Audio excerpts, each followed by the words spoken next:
Inspirational stories and fairy tales. The best way to repel Dementors according to Gandalf the Grey. Why was Gandalf afraid? And why did Bilbo give him courage? Saruman believes it is only great power that can hold evil in check. But that is not what I have found.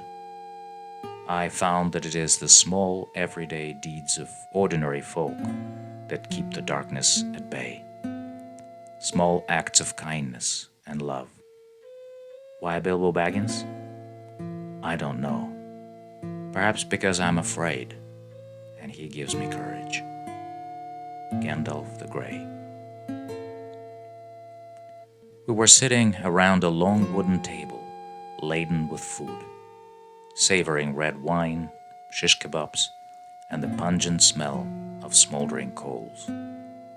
It was almost midnight in the vicinities of St. Petersburg, but in the middle of the white nights, it never gets dark. Amid the jokes, bursts of laughter, and occasional songs, I overheard the two avid connoisseurs of history, Mark and Leo, clash over current world events. I love listening to their highly intelligent conversations. The two teenagers were making dark predictions about the future, drawing upon the lessons of the past. As their conversation continued, I couldn't help but notice too much emphasis on kings, emperors, presidents, cardinals, and tsars. The boys were sure that the fates of the world were decided by the likes of Alexander the Great, Napoleon, Hitler, Stalin, and Mao Zedong. They certainly had a point there. Yet, something in me cringed. After a while, the dark omens hung heavy in the milky twilight, somehow making the white night darker than it was. A shadow of some inescapable evil loomed on the horizon. Eventually, everyone fell silent, as if the joy of the evening was suddenly sucked up by some invisible dementor. I shivered, as if from a sudden whiff of cold. Then a 7-year-old Matthew ran through the door of the cottage and broke the silence with the most naive and childish question one could imagine. Everyone rolled with laughter. The dark, ominous shadow shook and dissipated. I took a deep breath.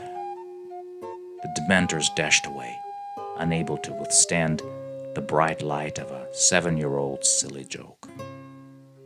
The skies over St. Petersburg brightened up, and the beautiful white night spread its wings once again over our heads. I said to the boys, "You know, guys, kings and presidents believe in power. Like Saruman, they think only great power can keep evil in check. But I would side with Gandalf the Grey, who found that evil can only be kept at bay by small folk, who can laugh, enjoy good food, sing merry songs, dance silly dances, and love simple pleasures. That's what makes them immune to evil. The most important thing is how you feel, right here, right now. If there's enough joy, laughter, and song in your heart, no evil can creep in from outside. No dementors can break your defenses, because they can't approach your inner light." This was Gandalf's great discovery, and this is what led him to the hobbits. Gandalf was not without his fears. As a Maiar, a spirit of a lesser rank, his powers, abilities, and knowledge were limited by the gods. He could only do so much. There were some powers in the world against which he had not yet been tested. Moria, you fear to go into those mines, don't you? The dwarves delved too greedily and too deep. You know what they awoke in the darkness of Khazad-dûm, shadow and flame. Saruman. Yet Gandalf didn't trust his own powers, or the powers of other big folk. He had his own hunches.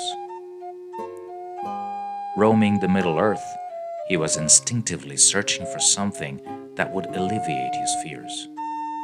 When he first stumbled upon hobbits, he must have heard a song that sounded like Merry and Pippin's drinking song. Or he may have seen them do a tapping dance on the table. If more of us valued food and cheer and song above hoarded gold, it would be a merrier world. J.R.R. Tolkien. Gandalf suddenly realized that he found what he was looking for. The dark, ominous shadow of a nameless evil stirring in the forest of the world lifted. He must have laughed, sung, danced, and smoked his pipe with them, thinking exactly what came from Elrond's mouth some 60 years later, when he was treating Frodo's wound. The Hobbit has shown extraordinary resilience to evil.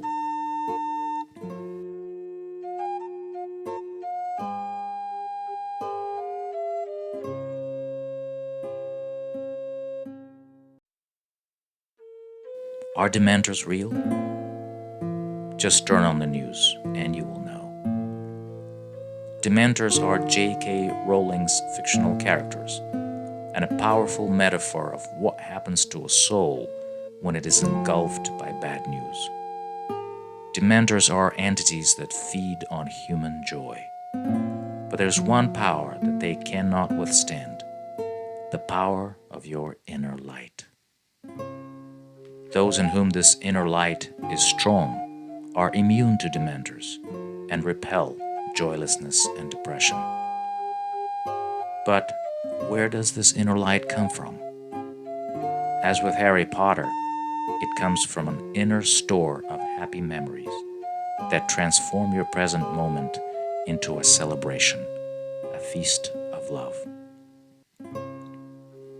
The hobbits had a gift for celebrating life in the here and now.